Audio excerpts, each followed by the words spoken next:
Je suis enchantée de constater l'engagement du plus haut niveau du gouvernement du Cameroun en faveur de l'égalité homme-femme et de l'autonomisation des femmes et de leurs droits. C'est-à-dire,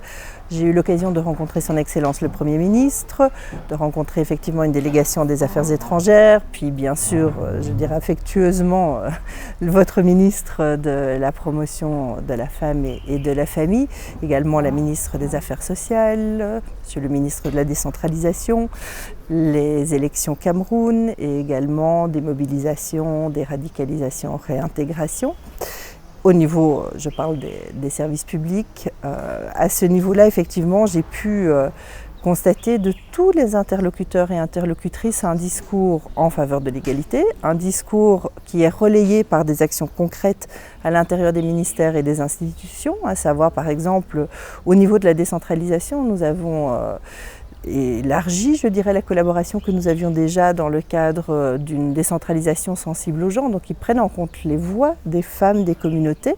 à travers la planification genre, la budgétisation genre. Et j'ai également pu vraiment constater les ambitions, je dirais, dans les différents secteurs où les différents acteurs et ministères voudraient avancer davantage. Ça a été par exemple le cas avec la DDR, où nous avons un projet en commun qui vise déjà à travailler sur les questions de violence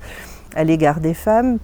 qui vise également à travailler sur les différentes questions de réintégration à travers une stratégie genre que nous avons élaborée conjointement avec l'institution. Et là, je pense que nous nous sommes vraiment accordés sur l'importance de travailler davantage sur des stratégies d'autonomisation économique pour les femmes et les filles dans les communautés affectées par l'extrémisme violent et les conflits. C'est-à-dire que nous avons pu échanger sur la centralité, je dirais, de cette stratégie d'améliorer les conditions de vie et de donner aux femmes et aux jeunes filles un accès meilleur à la terre, aux services financiers et autres,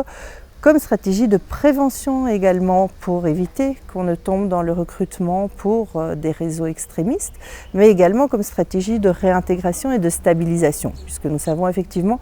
que quand même un des facteurs principaux de la radicalisation est la pauvreté. Et donc ce sera très très important de collaborer plus étroitement sur le sujet.